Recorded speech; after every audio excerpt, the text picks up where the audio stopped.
All right, welcome everyone. Today we are going on a journey, a deep dive into our digestive system.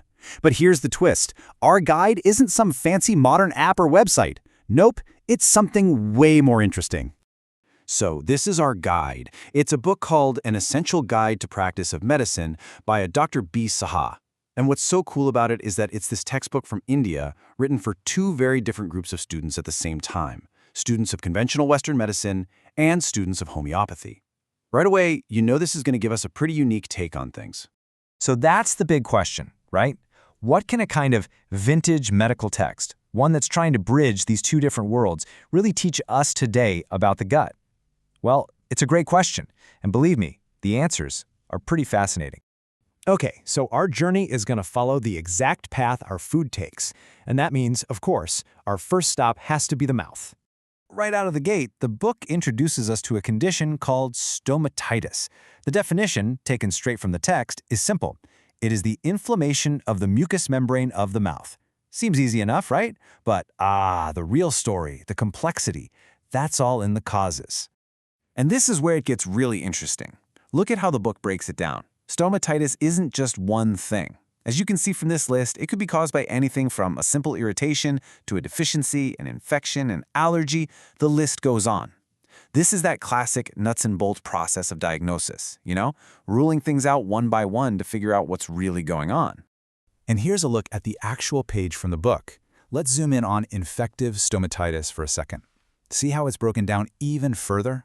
You've got bacterial causes, viral causes, fungal causes, and each one would have its own specific features and, of course, its own path for treatment.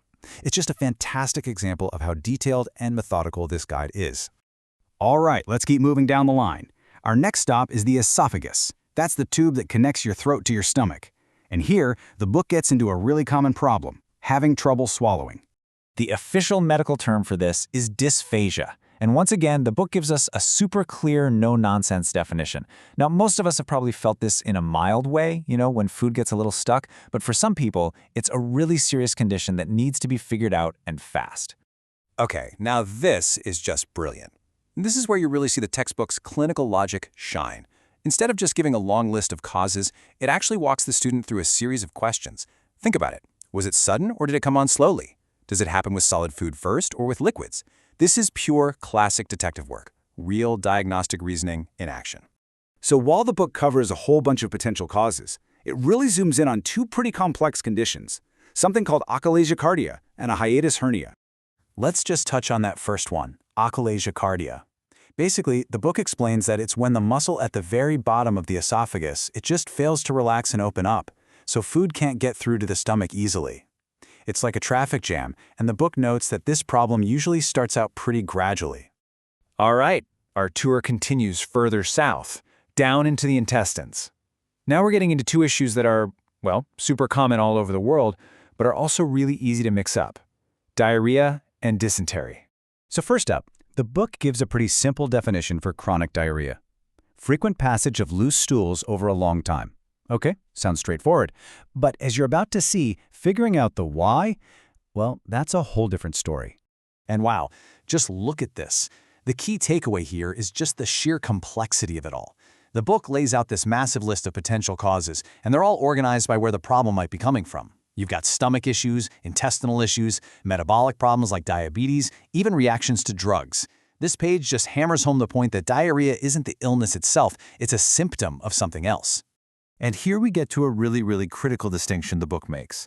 So while both conditions involve, frequent stools, dysentery is specifically an inflammation of the large intestine. And the absolute key telltale sign, the thing a doctor's looking for, is the presence of blood and mucus.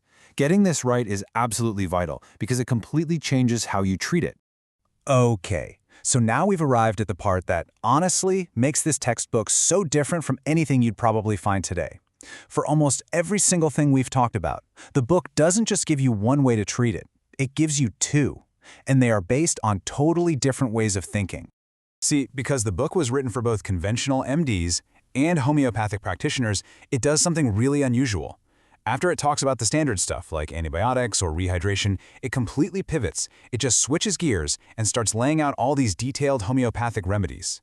And to really get a feel for how different this is, just listen to this quote about a remedy for dysphagia. It's not talking about muscles and sphincters. It's this incredibly vivid, almost poetic description of what the patient is feeling. The aching pains, the danger of suffocation, it's all about the very personal, subjective experience. That's the heart of the homeopathic approach. This table really lays it all out, putting the two approaches for dysentery right next to each other. On one side, you have the conventional plan, bed rest, fluids, and an antibiotic to kill the bacteria. Simple, direct, focused on the cause. But on the other side, the homeopathic remedy is chosen based on matching this super specific, vivid description of the symptom, a stool that looks like frothy molasses. It's just two completely different lenses for looking at the very same illness. And all of this brings us right back to the title of the book, right? An essential guide. By putting these two very different systems right next to each other with no judgment, it kind of forces you to ask a bigger question. What exactly is essential knowledge for a doctor? Is it knowing the germ and the drug that kills it? Or is it about understanding the super specific, unique way that one person is experiencing their illness?